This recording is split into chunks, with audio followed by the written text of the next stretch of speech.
Hi mga kamima ko, for this video. Now, nandito ako sa bahay ko. Nag-aalaga ng dalawang makulit. Ito ang panganay.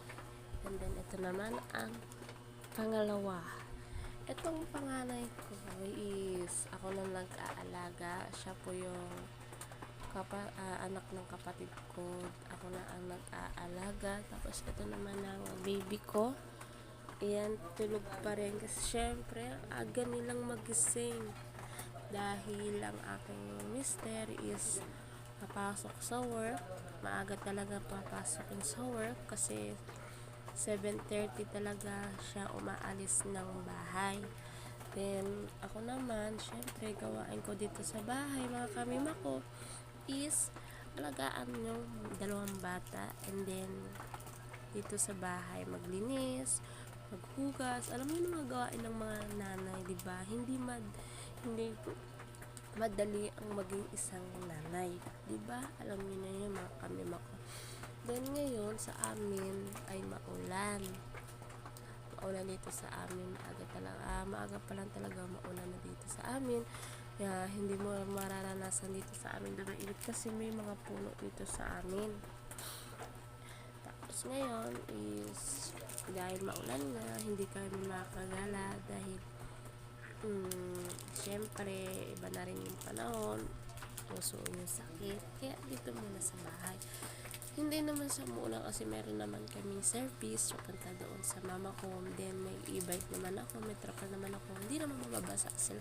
Pero ang iniiwasan ko lang talaga is magkasakit sila, mga pamilya ko, dahil kawawa naman sila. Lalo na itong baby kong 1 year old pa lang is hindi pa gaano nakapagsalita dahil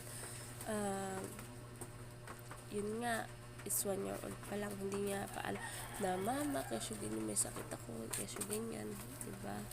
Kaya hanggang iyak lang sila, hanggang mami lang sila ng pagkasalitaan nila.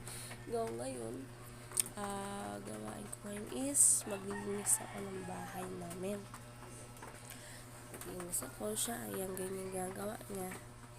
Kasi tapos siya sa kumain. Asan yung balat ng biskwit sa mo tinapon?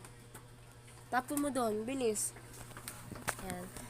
Yan, bubuksan ko na yung zipper dito kasi dito siya dumadaan. Yan, tapon mo na doon.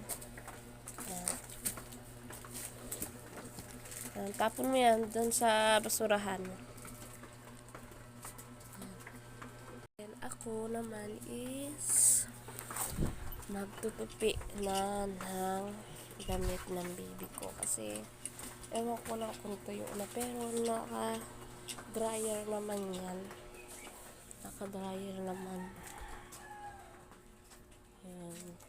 Medyo basa pa konti. And ito, ganyan lang pala po yung bahay namin. Pero okay lang. Nakapagpagawa rin kami ng bahay. Pakonti-konti. Hindi naman minamadali. So, ito yung namin yung yan, hollow blocks. Natumba po yan kasi marupok na. So, kailangan na talaga namin paayos yung bahay dahil may dalawang bata dito sa bahay. Kasi ang iniiwasan ko po is mahulugan sila ng hollow blocks. Kasi ano po namin dito nung unang tira po namin dito is talagang malambot na yung mga hollow blocks. Kaya konti-konti is iipon kami. Bali ako po gaano mga kami makunag papautang ng mga hopya na kami mo para extra income. So, ang tubo nun is tinatabi ko para pag nakaipon ako ng malaki is ayun, ipapagawa namin sa bahay na ito. So, ngayon, maulan nga dito sa aming bahay. Tingnan yung mga kamima ko, Yan, mga kamima ko, maulan dito sa aming bahay. Yan ang labas ng bahay namin, sobrang kalat, hindi talaga maiiwasan nga. Bali dito kami dumadaan Nandyan, palabas doon. So, ganun na lang mga kamima ko, ha? Please pa-follow and pa-share and subscribe sa YouTube channel ko. Bye-bye! Ingat po kayo mga kamima ko, lalo na is maulan. Okay?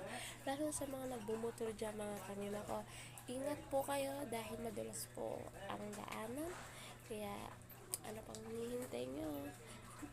Laging mag-iingat. Bye-bye!